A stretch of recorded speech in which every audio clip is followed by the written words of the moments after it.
Hello everyone. We are going to discuss about the evolution of national urban policies, a global overview written by Ivan Turok. The main objective of the paper is about the historical path of urban policy. First, the evolvement trajectory of urban policy in the world. Second is different historical urban issues in the world and their respective urban policy response models. This is the urban policies timeline. It started with the urban expansion era during industrialization, whereby urban policies were more focusing to public services provision, followed by innovation in transportation, master planning, and land use planning. Then in 1960s, urban policies were designed to respond to such issue by focusing mainly to social improvement and regenerating the industrial cities. Lastly, in 1990s, we observed the contemporary urban policy characterized by various urban policies models such as unregulated property market, smart specialization, and smart urban growth. The main concept discussed in this book is the evolutionary cycle of national urban policy.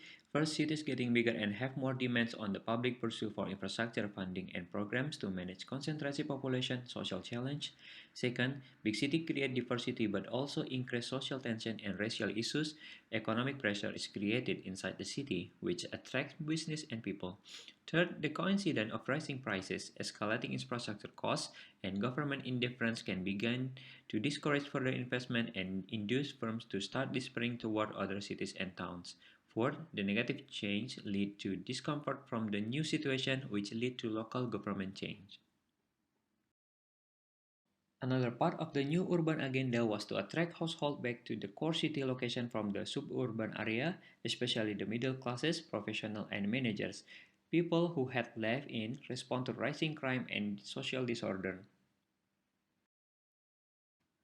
No dominant approach of urban policies in 1990s. Instead, there has been a proliferation of different models in different contexts, partly reflecting different goals and objectives and different democratic cultures and traditions. First, NUPs in 1990s have been opposition to urban planning and support for the regulation of property markets. A second approach to urban policy focusing on economic competitiveness and innovations, smart specialization, capacity of region to diversify, modernize, or transform its productive structure. Third, new urbanism or smart growth promotes more compact, higher density, and mixed-use development. The last one is right to the city, concerned with tackling social exclusion within urban area. A followable point that we can draw that is a complex and integrated city must contain the five development vision as follows: city prosperity, social inclusion, quality of life and social vitality, more affordable public services, resilient to environmental hazard and human safety. Another important issue is public justice for the right to get a more decent life, including migrating to cities and being acquired as citizens. Policy must be made more dynamic and democratic to give individual freedom to access urban resources and improve their standard of living.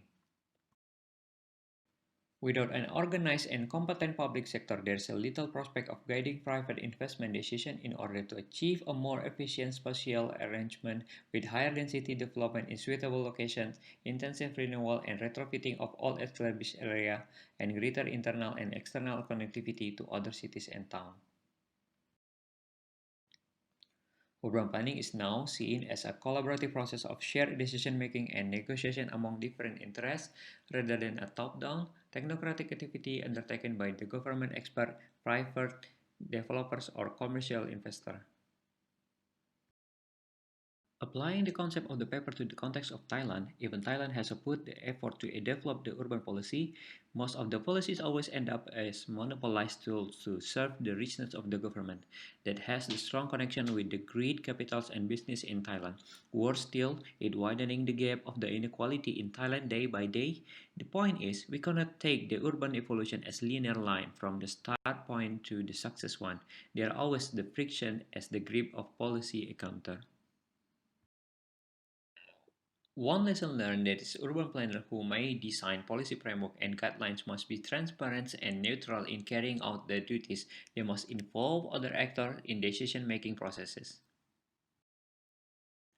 Another lesson learned from this paper is that assumption of replicating successful urban policy implementation elsewhere may fail because different situations may need different approaches. Political culture and national context must be considered. It was also made known that relevant urban policy documents could exist in some countries but language barrier prevented others from learning from them. For instance, in mentioned Morocco has impressive slum housing program but there is limited information in English. Although this paper presents the evolution of urban policy with a clear example, it still illustrates only the superficial of the phenomenon. Therefore, it neglects to explain the intensive understanding of the complexity in the process of policy making in those example countries. The paper discussed the historical path of urban planning policies around the world. However, this paper focused mainly on the cities in the global north. It still lacks literature on the cities of the global south where the future urban growth is expected. Thank you.